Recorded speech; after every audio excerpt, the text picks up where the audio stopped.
ഇന്നത്തെ കാർത്തിക ദീപം എപ്പിസോഡ് റിവ്യൂയിലേക്ക് എല്ലാവർക്കും സ്വാഗതം. പണ്ട് വിജിത വീണ എന്ന് പറഞ്ഞ ഒരു കുട്ടീനെ തള്ളിയിട്ട് കൊന്നതിന് പകരമായിട്ടാണല്ലോ നമ്മുടെ ദീപന് അറസ്റ്റിലായതും അതിന്റെ ശിക്ഷ ഏറ്റുവാങ്ങിയതും ഒക്കെ. ആ കുട്ടിയുടെ അമ്മാവന് ഇവിടെ SI ആയിട്ട് ചാർജ് എടുത്തിട്ടെന്ന് അറിഞ്ഞിട്ട് കാവശ്ശേരി കരുണന്റെ വീട്ടിലേക്ക് വന്നിട്ട് ഇങ്ങനെ പറഞ്ഞു കൊടുക്കായിരിക്കും അദ്ദേഹത്തിന്റെ ഒരു സുഹൃത്ത്. കരുണന്റെ ഭാര്യ ഇതൊക്കെ കേട്ടോണ്ട് ഇങ്ങനെ റൂമിലേക്ക് ഇങ്ങനെ കടന്നു വരുമ്പം വേഗം കരുണൻ ഭാര്യനോട് പറയുമായിരിക്കും, പണ്ട് ദീപൻ തള്ളിയിട്ട് കൊന്നില്ലേ ഒരു കുട്ടീനെ, ആ കുട്ടിയുടെ അമ്മാവനാണ് ഇനിയിപ്പം ഇവിടെ SI ആയിട്ട് ചാർജ് എടുത്ത് വരുന്നത്. അല്ല, അങ്ങനെയല്ലല്ലോ, ശരിക്കും കൊന്നത് വിജിതയല്ലേന്ന് നമ്മുടെ കരുണന്റെ സുഹൃത്ത് പറയും. അത് നമുക്കല്ലേ അറിയൂ, ശരിക്കും ദീപനാ കൊന്നതെന്നല്ലേ ബാക്കിയുള്ള ആൾക്കാർ വിശ്വസിക്കുന്നത്. എന്ത് വന്നാലും അയാൾക്ക് ഇപ്പോഴും നമ്മുടെ ദീപനോട് എന്തൊക്കെയോ ശത്രുത ഉണ്ട്. അതുകൊണ്ട് തന്നെ നമുക്ക് ഈ ദീപൻ ഈ നാട്ടിൽ തന്നെ തിരിച്ചെത്തിയിട്ടുണ്ട് എന്നൊന്ന് പറഞ്ഞു കഴിഞ്ഞാൽ അയാളുടെ ശത്രുത കൂട്ടാനും പറ്റും, പിന്നെ ദീപനെ എങ്ങനെയെങ്കിലും ഒന്ന് അകത്താക്കാനും പറ്റും. അതാ നമുക്ക് സേഫ്. അങ്ങനെയാവുമ്പോൾ നമ്മുടെ ഇപ്പം തന്നെ വിജിതയ്ക്ക് എന്തൊക്കെയോ ഒരു ഭാവമാറ്റമൊക്കെ ഉണ്ട്, ഉണ്ണീനെ വേണ്ടാന്നും പിന്നെ അതേപോലെ ദീപനോട് കുറച്ച് അടുപ്പൊക്കെ തോന്നി തുടങ്ങിയിട്ടുണ്ട്. അതെന്തായാലും നമുക്ക് ഒഴിവാക്കണം. എന്തായാലും ഒരു ഡോക്ടർ ഭാര്യ എന്ന് പറയുന്നതല്ലേ നല്ലത്, അതിനെക്കാട്ടും പേടിയുള്ളതല്ലേ നമ്മുടെ ഒരു ജയിൽ ശിക്ഷ അനുഭവിച്ച് വന്നവൻ്റെ ഭാര്യ എന്ന് പറയുന്നത്. എന്തായിരുന്നാലും അവനെ എങ്ങനെയെങ്കിലും ഒന്ന് പൂട്ടിക്കണമെന്ന് അച്ഛനും അമ്മയും കൂടി ഇങ്ങനെ പറയും. അല്ലെങ്കിലും അതാടി ശരി. ഇനി ദീപനെ എങ്ങാനും പൊക്കി വീണ്ടും അകത്തെത്തിക്കഴിഞ്ഞ ആ ബാബുലയൻ, ആ കുട്ടിയുടെ അമ്മാവൻ ഒരിക്കലും നമ്മളെ സംശയിക്കില്ല. അതുകൊണ്ട് തന്നെ നമുക്ക് ഈ ഒരു കേസിൽ നിന്ന് എങ്ങനെയെങ്കിലും ഒന്ന് രക്ഷപ്പെടുകയും ചെയ്യാം. പിന്നെ ആ മതിലകത്ത് കുറേ എണ്ണം തലപൊക്കിയെന്ന് അറിഞ്ഞിട്ടുണ്ട്. അപ്പോൾ അവരൊന്ന് കാണാൻ വേണ്ടി പോകുന്ന തിരക്കിലായിരുന്നു ഞാൻ. എന്തായാലും ഈ കാര്യമൊന്ന് നീ പറഞ്ഞേക്കിന്ന് കരുണൻ ഇങ്ങനെ പറയുമ്പം വേഗം അമ്മ പറയും, അല്ല ഇനിയിപ്പോൾ ദീപനെ അവള് ഇഷ്ടപ്പെട്ട് തുടങ്ങുന്ന സ്ഥിതിക്ക് ഇനിയിപ്പം ഈ ഒരു വാർത്ത കേട്ട് കഴിഞ്ഞാൽ അവൾക്കത് സന്തോഷമായിരിക്കില്ലല്ലോ. എന്തേലും ആവട്ടെ, എന്തായാലും ഞാൻ പോയിട്ട് പറയാമെന്നും പറഞ്ഞ് കാവശ്ശേരി കരുണൻ്റെ ഭാര്യ അവിടുന്ന് ഇറങ്ങുമായിരിക്കും നമ്മുടെ മതിലകത്തേക്ക്. കരുണൻ ബാബുലയം പോലീസിനെ അറിയിക്കേണ്ട ആവശ്യമൊന്നുമില്ലായിരുന്നു ദീപൻ ഇവിടെ നാട്ടിൽ തന്നെ ഉണ്ട് എന്ന്. ദീപന്റെ ബുള്ളറ്റില് റോഡിലൂടെ ഇങ്ങനെ പോകുന്ന സമയത്ത് ദീപനെയും ഫോളോ ചെയ്തുകൊണ്ട് നമ്മുടെ ചാർജ് എടുത്ത ശേഷം തന്നെ നമ്മുടെ ബാബുലയം പോലീസ് വയ്യാലെ തന്നെ കൂടിയിട്ടുണ്ട് ദീപനെ എന്തൊക്കെയാണ് ചെയ്യുന്നത് എന്നൊക്കെ നോക്കാൻ വേണ്ടിയിട്ട്. അങ്ങനെ ദീപൻ വണ്ടിയിൽ ഇങ്ങനെ പോയിക്കൊണ്ടിരിക്കുമ്പം തൊട്ട് പിന്നാലെ തന്നെ ദീപന്റെ നീക്കങ്ങളൊക്കെ നോക്കിക്കൊണ്ട് തൊട്ട് പിന്നാലെ പോലീസും.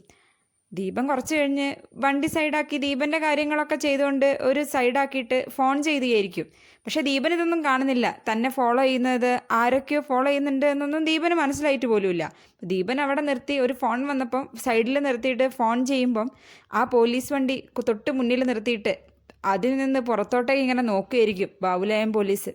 ശരിക്കും ആ ഒരാളുടെ മുഖം കണ്ടു കഴിഞ്ഞു കഴിഞ്ഞാൽ നമുക്ക് മനസ്സിലാവും അദ്ദേഹത്തിന് എത്രത്തോളം ദീപനോട് പക ഉണ്ട്. ഫോൺ ചെയ്ത് സംസാരിച്ച ശേഷം ദീപൻ ഫോൺ വെച്ച് വണ്ടി എടുത്തിട്ട് അങ്ങ് പോയിട്ടുണ്ടാവും. മുന്നിൽ തന്നെ ഫോളോ ചെയ്ത് വന്ന പോലീസുകാരനാണെന്നോ തന്നെ നോക്കി നിൽക്കുകയാണെന്നോ ഒന്നും മനസ്സിലാവാതെ ദീപന്റെ പണിയെ നോക്കിയിട്ട് ബുള്ളറ്റും എടുത്ത് അങ്ങ് പോകും. ദീപൻ പോയതും ആ പോലീസ് ജീപ്പിൽ നിന്ന് ആ പോലീസ് ഇറങ്ങിയിട്ട് മുന്നിൽ വന്ന് ഇങ്ങനെ നോക്കി നിൽക്കുകയായിരിക്കും ദേഷ്യത്തോടെ. വിജിതയുടെ അമ്മ നേരെ കാറിൽ കയറിയിട്ട് നമ്മുടെ ഉണ്ണീൻ്റെ വീട്ടിലേക്ക് വന്നിറങ്ങും. വിജിത അതിലൂടെ അകത്തൂടെ ഇങ്ങനെ നടക്കുന്ന സമയത്തായിരിക്കും കാറ് വന്ന് വീടിൻ്റെ മുന്നിൽ നിർത്തിയിട്ടുണ്ടാവുക. ഈ സമയത്ത് ഇത് ആരാ, അമ്മ എന്തിനാ ഇങ്ങോട്ട് ഇപ്പം വന്നത് എന്നുള്ളൊരു മുഖഭാവത്തിലൂടെ ആയിരിക്കും മുന്നോട്ടേക്ക് വരിക. അമ്മ ചിരിച്ചുകൊണ്ട് വന്നിട്ട് നല്ല സന്തോഷത്തോടെയായിരിക്കും വരുന്നത്. വേഗം വിജിതനോട് പറയും, മോളെ ഒരു സന്തോഷ വാർത്ത ഉണ്ട്.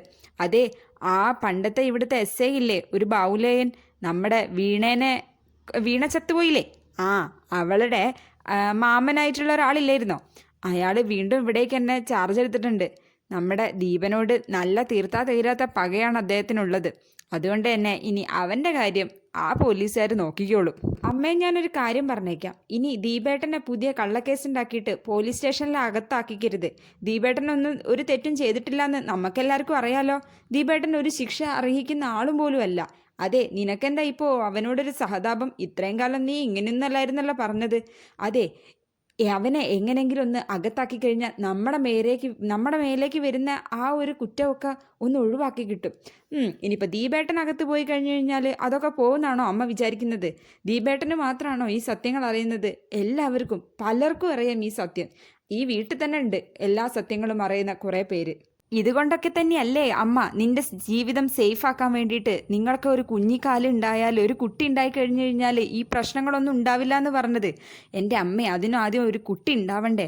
അമ്മ വേഗം സംശയത്തോടെ ചോദിക്കും. അല്ല ഇനിയിപ്പം നിങ്ങൾക്ക് കുട്ടി ഉണ്ടാവില്ല എന്ന് ഡോക്ടർ പറഞ്ഞോ? ഏയ് അങ്ങനെയൊന്നും പറഞ്ഞിട്ടില്ല. പക്ഷേ നമുക്ക് സംശയിച്ചുകൂടായ്മ ഇല്ലല്ലോ. എങ്ങാനും ഉണ്ടായിട്ടില്ലെങ്കിലോ? നീ ഇങ്ങനെ വേണ്ടാത്തതൊന്നും പറയല്ലേ. ഇവിടെ ഇത്രയും കാലം വാ തുറക്കാതെ ഒരു സൈഡിൽ നിന്ന ആൾക്കാർ വരെ എൻ്റെ നേർക്ക് തല ഉയർത്തി സംസാരിക്കാൻ തുടങ്ങി. എന്നിട്ടാ ആ കാർത്തു എന്നോട് സംസാരിച്ചതും എന്നെക്കുറിച്ച് ഓരോന്ന് പറഞ്ഞതും ഒക്കെ ഞാൻ അമ്മേനോട് ഇന്ന് വന്ന് പറഞ്ഞിട്ടല്ലേ ഉള്ളൂ. ഇനി ഇനി ഞാനും വിട്ടുകൊടുക്കില്ല. മോള് വിട്ടുകൊടുക്കരുത്. ആ കൃഷി ഓഫീസർ കൂടെ ഉണ്ട് എന്നുള്ള അഹങ്കാരത്തോടെയാ അവള് കിടന്ന് ചാടുന്നത്. ഇനി അങ്ങനെയൊന്നും നീ വിട്ടുകൊടുക്കേണ്ട ആവശ്യമില്ല. അല്ലെങ്കിലും തുറുപ്പ് ചീട്ട് അവരുടെ കൂടെ ആയിട്ടാണ്. എൻ്റെ കയ്യിലും വരും. സഹിക്കാൻ പറ്റുന്ന അത്രയും ഞാൻ സഹിക്കും. പിന്നെ ഞാനൊന്നും നോക്കാതെ എനിക്ക് പറയാനുള്ളതും എനിക്ക് ചെയ്യാൻ പറ്റുന്നതുമായിട്ട് ഞാനും അങ്ങ് ചെയ്യും. ഇനിയിപ്പം എനിക്കെതിരായിട്ട് നിൽക്കുന്ന ഓരോരുത്തരെ ഞാൻ വേണമെങ്കിൽ ഇവിടുന്ന് പുറത്താക്കും. അതിപ്പം ഉണ്ണിയേട്ടനായാലും ശരി.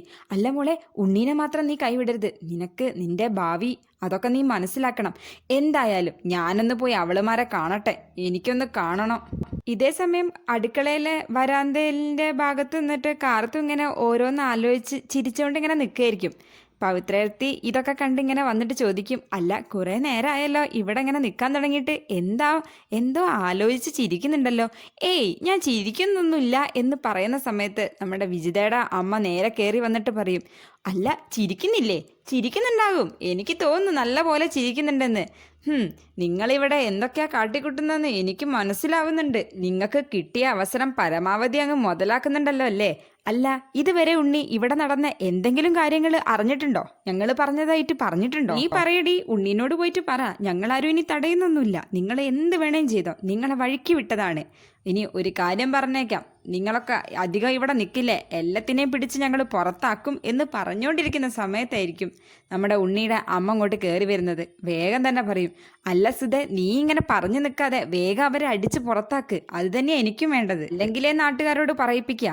പപ്പനിപ്പം പകല് മാത്രമല്ലല്ലോ, രാത്രിയും കയറി വരുന്നുണ്ട്. ഇവിടെ രാത്രി വരുന്നത് ആരാന്ന് ഞാൻ പറയുന്നില്ല. എന്താ നിന്റെ കൃഷി ഓഫീസറാണോ? അതെ, ഇവിടെ രാത്രി കയറി വരുന്നവരെയൊക്കെ ചിലർക്കൊക്കെ ഇവിടെ അറിയാം. പക്ഷെ ആരൊന്നും പ്രതികരിക്കാതെ മിണ്ടാതെ ഇരിക്കുന്നത് കൊണ്ടാ. നീ ആരെയാടി കുറ്റം പറയുന്നേ? നിങ്ങൾക്ക് ഇവിടെ വെച്ച് വിളമ്പി തരിക മാത്രമല്ലല്ലോ, നിങ്ങൾക്ക് ഇഷ്ടമുള്ളത് കഴിക്കുകയും ഒക്കെ ചെയ്തൂടെ? അതും മറ്റൊരാളുടെ അവതാരത്തിലാണെന്ന് ഓർത്തിട്ട് വേണം പെരുമാറാൻ. നിങ്ങളൊക്കെ എന്നോ ഇവിടുന്ന് അടിച്ചു പുറത്താക്കേണ്ട സമയം കഴിഞ്ഞു. ഞങ്ങൾ ഇറങ്ങാൻ തയ്യാറാ. ഞങ്ങളെ ഇനിയിപ്പോൾ പറഞ്ഞാൽ മതി, എപ്പോൾ വേണമെങ്കിലും ഞങ്ങൾ ഇറങ്ങിക്കോളാന്ന് പറയുമ്പോൾ വേഗം തന്നെ അപ്പച്ചി പറയും, അതെ എന്നാ ഇപ്പം തന്നെ ഇറങ്ങിക്കോ. എനിക്ക് തോന്നുന്നുണ്ട് അരുൺ സാറ് നമ്മുടെ കൃഷി ഓഫീസർ എവിടെയോ നിങ്ങൾക്ക് താമസിക്കാൻ വീടൊക്കെ ശരിയാക്കി വെച്ചിട്ടുണ്ടാവും. അതിൻ്റെ നകളിപ്പിലല്ലേ നിങ്ങളിപ്പോൾ ഈ പറയുന്നതൊക്കെ.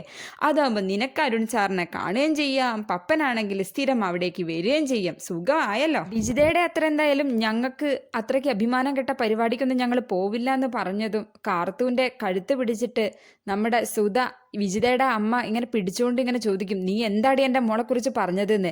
ഞാൻ പറയണോ നിങ്ങളെ മോളെക്കുറിച്ച്?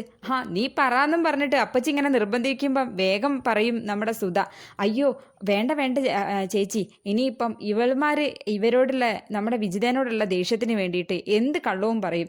നമുക്കതൊന്നും നോക്കണ്ട. ഇനിയിപ്പം വെച്ച് വിളമ്പി തരുന്നത് ഇല്ല എന്തെങ്കിലും വിഷം ഉണ്ടോ എന്ന് മാത്രം നമ്മൾ നോക്കിയാൽ മതി. എസ് ആയിട്ട് ആ നയനയുടെ മാമൻ ചാർജ് എടുത്തതെന്ന് ദീപൻ അറിയിക്കാൻ തിടുക്കത്തിലായിരിക്കും വിജിത. വേഗം തന്നെ ദീപനെ കാണണമെന്നും പറഞ്ഞിട്ട് പുറത്തെവിടെയോ വെച്ചിട്ട് അവർ കണ്ടിട്ടിങ്ങനെ പറയും, വിജിത ആ ഒരു പോലീസുകാരൻ ഇവിടെ ചാർജ് എടുത്തിട്ടുണ്ടെന്നും അതേപോലെ തന്നെ എന്തെങ്കിലും കള്ളക്കേസിൽ അകത്താക്കും, എന്ത് വന്നു കഴിഞ്ഞാലും പിന്നെയും ജയിലിലേക്ക് പോകേണ്ട ഒരു അവസ്ഥയായിരിക്കും ഉണ്ടാവുക എന്നൊക്കെ നമ്മുടെ ദീപനോട് പറയുമ്പോൾ ഇങ്ങനെ പറയും. എന്തായാലും അയാളെ പേടിച്ചിട്ട് എനിക്ക് ഒളിച്ചു നിൽക്കാനൊന്നും പറ്റില്ല. അല്ല ദീപേട്ട, എന്ത് വന്നാലും ഒളിച്ചു നിൽക്കണം.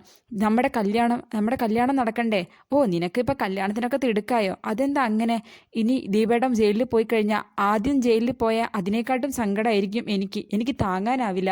അതുകൊണ്ട് നമുക്ക് ദീപേട്ട, എനിക്ക് നല്ലോണം ബാങ്ക് ബാലൻസ് ഉണ്ട്, നമുക്ക് എവിടേക്കെങ്കിലും ഒളിച്ചോടി പോവാൻ. ഞാൻ വരാം. ദീപേട്ടൻ വിളിക്കുന്ന ഏത് സമയത്തും ഞാൻ ഇറങ്ങി വരാം. എന്തായാലും ഏതൊരു പെണ്ണിനും ഒരു ആണത്തുള്ള ഭർത്താവിൻ്റെ കൂടെ ജീവിക്കുക, ഒരു പുരുഷൻ്റെ കൂടെ ജീവിക്കുക എന്നാണ് വിചാരിക്കുക. അതാണ് ഏത് പെണ്ണിൻ്റെയും ആഗ്രഹം. അപ്പം ഇങ്ങനെ ഇതൊക്കെ കേട്ടിട്ട് ദീപൻ ഇങ്ങനെ വിചാരിക്കുകയാണ്, അപ്പം ആ മതിലകത്തെ ഉണ്ണിക്ക് ആണത്തം ഇല്ലയെന്ന് മനസ്സിലായിട്ടുണ്ട്. അതുകൊണ്ടാണ് വിജിത ഇങ്ങോട്ടേക്ക് ചാടുന്നത്. എന്തു വന്നു കഴിഞ്ഞാലും ഞാൻ അങ്ങനെ അയാളെ പേടിച്ച് ഒളിച്ച് താമസിക്കാനൊന്നും പോകുന്നില്ല. ഇനിയിപ്പോൾ എന്തെങ്കിലും വരുവാണെങ്കിൽ വരട്ടെ, അതിനെ നേരിട്ടേക്കാം എന്നങ്ങ് നമ്മുടെ ദീപം പറയും. എന്തായാലും നീ പേടിക്കണ്ട, നിന്നെയും കൊണ്ട് ഞാനങ്ങ് പൊയ്ക്കോളും. എന്തായാലും ആരും അറിയാത്തൊരു യാത്ര. അതെ, എൻ്റെ പപ്പയും അമ്മയും ഒന്നും അറിയണ്ട നമ്മൾ പോകുന്നത്. പോകുന്നതിന് മുന്നേ ഇവരാരും അറിയുമെന്നൊന്നും അറിയില്ല. പക്ഷേ പോയി കഴിഞ്ഞു കഴിഞ്ഞാൽ ചിലപ്പം ആരും അറിയില്ല നമ്മളെ. നമ്മളെവിടേക്കാണ് പോകുന്നതെന്നൊക്കെ എല്ലാ സ്ഥലവും വിവരവും ഒക്കെ ഞാൻ പിന്നെ പറയാമെന്നും പറഞ്ഞിട്ട് ദീപൻ ബുള്ളറ്റും എടുത്തിട്ട് അവിടുന്ന് വണ്ടി എടുത്തങ്ങ് പോവുകയാണ്. ദീപൻ നേരെ പോയിട്ടുണ്ടാവുക നമ്മുടെ അരുൺ സാറിൻ്റെ അഖിൽ സാറിൻ്റെ അടുത്തേക്കായിരിക്കും. അഖിൽ സാറിനോടൊക്കെ അങ്ങനെ കാര്യം പറയും. ആ ഒരു പോലീസുകാരൻ പണ്ട് SI ആയിരുന്നു, ഇപ്പം CI ആയിട്ട് തിരിച്ചു വന്നിട്ടുണ്ട്. എന്തു വന്നാലും അന്ന് പെണ്ണ് മരിച്ച സമയത്ത് ഏറ്റവും കൂടുതൽ ദേഷ്യവും വാശിയും നിന്നോടായിരുന്നു. അപ്പം ഇനി നിന്നോട് ഇതിനുള്ള പക അയാൾ വീട്ടിൽ നിന്ന് വരാം. പക്ഷേ നമുക്കറിയാലോ, ഒരു പോലീസിന് എങ്ങനെ വേണമെങ്കിലും ഒരാളെ വേണ്ടാത്ത കേസ് പോലും ഉണ്ടാക്കിയിട്ട് ഒരാളെ അകത്തിടാൻ പറ്റും. അതിന് പ്രത്യേക കാരണമൊന്നും ആവശ്യമില്ല. നമ്മുടെ കണ്ണേട്ടൻ്റെ കാര്യം തന്നെ പരിശോധിച്ചാൽ മതിയല്ലോ. ഒരു കാരണമില്ലാതെ കള്ളക്കേസിൽ കുടുക്കിയിട്ടല്ലേ നമ്മുടെ കണ്ണേട്ടനെ ജയിലിലാക്കിയത്. അതുപോലെ ഇനിയും എന്തെങ്കിലും പ്രതീക്ഷിക്കാം. എന്തായാലും കല്യാണം വരെ പിടികൊടുക്കാതെ ഞാൻ എങ്ങനെയെങ്കിലും പിടിച്ചു നിൽക്കും. അതിനുശേഷം നിനക്കൊരു ജീവിതമില്ല എന്നാണോ നീ പറഞ്ഞു വരുന്നത്? നിങ്ങൾ ഇനി എന്നെ തണുപ്പിക്കാൻ വേണ്ടിയിട്ട് എന്ത് പറഞ്ഞിട്ടും കാര്യമില്ല. അവള് വിവാഹിതയാണ് എന്ന് മനസ്സിലാക്കിയ അന്ന് ഞാൻ ഒരു തീരുമാനം എടുത്തു കഴിഞ്ഞതാണ്. അതിന് ഇനിയൊരു മാറ്റമില്ല. അതൊക്കെ കഴിഞ്ഞ് രാത്രി സ്ഥിരം നമ്മുടെ കാർത്തൂനെ കുറിച്ച് ഇങ്ങനെ ആലോചിച്ച് നിന്നിട്ട് ഫോൺ എടുത്തിട്ട് നമ്മുടെ അരുൺ സാറ് കാർത്തൂനെ വിളിക്കും. കാർത്തൂൻ റൂമിൽ ഫോണും പിടിച്ചിരിക്കുകയായിരിക്കും. അങ്ങനെ കാർത്ത് വിളിച്ചിട്ട് ഇങ്ങനെ ചോദിക്കും, അല്ല സാറിൻ്റെ പനിയൊക്കെ മാറിയോ? ഓ അതൊക്കെ മാറി. ഇനി ഞാൻ ഇന്നൊന്ന് വൈകുന്നേരം കുളിച്ചു. അല്ല പനി മാറാതെ കുളിക്കുമോ? അല്ല മേല് കഴുകിയിട്ടേ ഉള്ളൂ. ഇനി നാളെ രാവിലെ ഞാനൊന്ന് കുളിക്കും. അല്ല നാളെ ഒന്ന് അമ്പലത്തിലേക്ക് വരാവോ? അത് ഒന്നും പറഞ്ഞിട്ട് ഒന്നും മിണ്ടാതെ ഇങ്ങനെ നിൽക്കും. അല്ല മിക്ക ദിവസങ്ങളിലും അമ്പലത്തിലേക്ക് വരുന്നതല്ലേ, അതുകൊണ്ട് നാളെ ഒന്ന് എനിക്ക് വേണ്ടിയിട്ടൊന്ന് അമ്പലത്തിലേക്ക് വരുമോ എന്ന് ചോദിക്കും. അവസാനം ഇങ്ങനെ ചിരിച്ചോണ്ടാണ് ഇങ്ങനെ മറുപടി പറയുന്നത്, ഞാൻ വരാം. എന്തായാലും പനി ഉണ്ടെങ്കിൽ കുളിക്കണ്ട കേട്ടോ എന്നൊക്കെ ഇങ്ങനെ കാർത്ത് പറയുമ്പം എന്തായാലും പനി ഇല്ലെങ്കിലേ ഞാൻ കുളിക്കുള്ളൂ, രാവിലെ എന്തെങ്കിലും മാറ്റണ്ടേ ഞാൻ വിളിച്ച് പറയുന്നുണ്ട് എന്നൊക്കെ നമ്മുടെ അരുൺ സാർ ഇങ്ങനെ പറയും. എന്നാൽ ശരി ഗുഡ് നൈറ്റ് എന്നും പറഞ്ഞിട്ട് രണ്ടാളും കൂടെ ഫോണ് കട്ട് ചെയ്യും. അതാണ് ഇന്നത്തെ എപ്പിസോഡിൻ്റെ അവസാന ഭാഗം. എപ്പിസോഡ് ഇഷ്ടപ്പെട്ടാൽ ലൈക്ക് ചെയ്യുക, കമൻറ്റ് ചെയ്യുക. തുടർന്നുള്ള വീഡിയോ കാണാനായി സബ്സ്ക്രൈബ് ചെയ്യുക. താങ്ക്